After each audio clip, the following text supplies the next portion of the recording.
الحمدللہ رب العالمین والصلاة والسلام علی سید الانبیاء والمرسلین اما بعد فاعوذ باللہ من الشیطان الرجیم بسم اللہ الرحمن الرحیم۔ پڑھیے الصلاة والسلام علیک یا رسول اللہ وعلی آلک واصحابک یا حبیب اللہ۔ میٹھے میٹھے اور پیارے پیارے اسلامی بھائیوں، آپ کا اپنا یوٹیوب چینل اسلامی نیٹ ورک میں آپ کو خوش آمدید کہتے ہیں۔ الحمدللہ عز وجل میں آپ تمامی اسلامی بھائیوں کے لیے شرعی مسائل لے کر آتا رہتا ہوں، اور میں کوشش یہ کرتا ہوں کہ ہر مرحلے میں آپ کو شرعی رہنمائی مل پائے اور آپ بھی اپنی زندگی کو شریعت کے مطابق گزارنے میں کامیاب ہو جائے۔ تو لہٰذا آج کا جو ویڈیو ہے یہ قربانی کے مسائل کے حوالے سے ہے۔ تو اگر آپ بھی جاننا چاہتے ہیں کہ قربانی کے کیا مسائل ہے، کب قربانی فرض ہوتا ہے اور قربانی کس طرح کرنی چاہیے، مزید اس کے اندر جو مسائل ہے، اگر آپ بھی جاننا چاہتے ہیں تو اس ویڈیو کو لاسٹ تک ضرور دیکھیے گا۔ اگر چینل پر نئے ہیں تو چینل کو سبسکرائب کر لیجئے، بیل کے آئیکن کو پریس کر لیجئے گا تاکہ میری اگلی ویڈیو کی نوٹیفیکیشن آپ کو سب سے پہلے مل پائے۔ دوستو اگر چینل پر نئے ہیں تو چینل کو سبسکرائب کر لیجئے اور بیل کے آئیکن کو پریس کر لیجئے تاکہ میری اگلی ویڈیو کی نوٹیفیکیشن آپ کو سب سے پہلے مل پائے۔ تو آئیے میٹھی میٹھی اسلامی بھائیوں، بڑھتے ہیں ہم اپنے قربانی کے مسائل کی طرف کہ کیا قربانی کے لیے ہمارے لیے آج کی اس ویڈیو میں مسائل بیان کیے جانے والے ہیں۔ تو میٹھی میٹھی اسلامی بھائیوں، جیسا کہ میں نے پچھلی ویڈیو کے اندر قربانی کے مسائل کے حوالے سے میں نے ذکر کیا تھا، تو میں نے مسائل 6 نمبر تک بیان کیے تھے 1 سے لے کر۔ اسی طریقے سے آج کی اس ویڈیو کے اندر میں دوبارہ مسائل نمبر 6 سے آپ اسلامی بھائیوں کو مزید آگے کے مسائل تک ذکر کروں گا کہ قربانی کے کیا مسائل ہیں۔ تو لہٰذا میٹھے میٹھے اسلامی بھائیوں، مسئلہ نمبر 6 ہے، بعض لوگ قربانی کے سلسلے میں یہ غلط فہمی رکھتے ہیں کہ کسی سال اپنی بیوی کے نام سے تو کسی سال خود اپنے نام سے، تو کسی سال اپنے گھر کے کسی بڑے فرد کے نام سے قربانی کرتے ہیں، یعنی ہر سال گھر کے کسی ایک ہی فرد کے نام سے قربانی کرتے ہیں اور یہ خیال کرتے ہیں کہ اس طرح کرنے سے گھر کے تمام افراد کے ذمے سے قربانی کا واجب ساقط ہو جائے گا، یا قربانی کا جو واجب ہے قربانی کرنا یہ معاف ہو جائے گا۔ تو یاد رہے کہ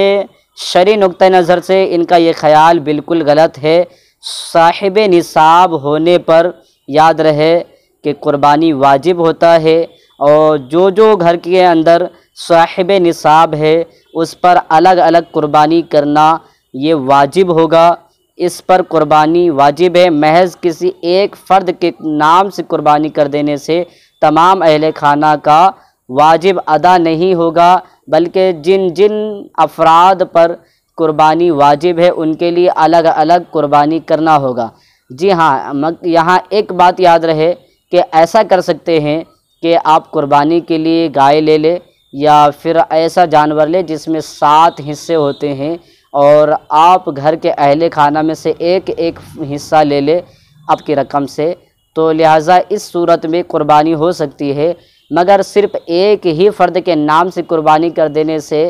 اگر دیگر اسلامی بھائیوں پر، گھر کے دیگر افراد پر قربانی واجب ہے تو ان کا معاف نہیں ہوگا، بلکہ ہر ایک فرد کے لیے جن پر قربانی واجب ہے ان کے لیے ان کے نام سے قربانی کرنا ہوگا۔ تو یاد رہے کہ یہ غلط فہمی اپنے اندر سے دور کرنے کی آپ کوشش کریں کہ کسی بھی ایک فرد کے نام سے قربانی کرنے سے دوسرے فرد پر واجب ہونے والی قربانی معاف نہیں ہوتی، بلکہ ان کو ادا کرنا ہوگا، اور اگر چھوڑ دیتے ہیں، آپ قربانی نہیں کرتے تو واجب کے ترک کرنے کا آپ کو گناہ ہوگا۔ لہٰذا مزید مسائل جاننے کے لیے میٹھے میٹھی اسلامی بھائیوں، میں نے پچھلی ویڈیو جو بنائی ہے اس پچھلی ویڈیو کو آپ ضرور دیکھ لیجئے گا تاکہ مزید آپ کو اس حوالے سے رہنمائی مل پائے۔ یاد رہے مسئلہ نمبر 7 یہ ہے کہ جس آدمی کا قربانی کرنے کا ارادہ ہو اس کے لیے مستحب ہے کہ وہ ماہ ذوالحجۃ الحرام کے آغاز سے لے کر جب تک قربانی کا جانور ذبح نہ کر لے اپنے بال اور ناخن کو صاف نہ کرے، لیکن یہ عمل مستحب ہے، اور مستحب کا حکم یہ ہے کہ کرنے والا مستحق ثواب ہے اور نہ کرنے کی صورت میں کوئی گناہ بھی نہیں۔ لہٰذا اگر کوئی عمل نہ کرے یعنی اپنے ناخن کاٹ لے اور بال کاٹ لے تو اس طرح ان کی قربانی پر کوئی اثر نہیں پڑے گا اور کوئی گناہ بھی نہیں، مگر مستحب یہ ہے، ثواب اس میں ہے کہ اگر قربانی کا ارادہ ہے جب تک جانور ذبح نہ ہو جائے اس وقت تک اپنے ناخن نہ تراشے اور بال نہ کاٹے، کہ یہ اس کے لیے مستحب اور ثواب ہے۔ تو میٹھی میٹھی اسلامی بھائیوں،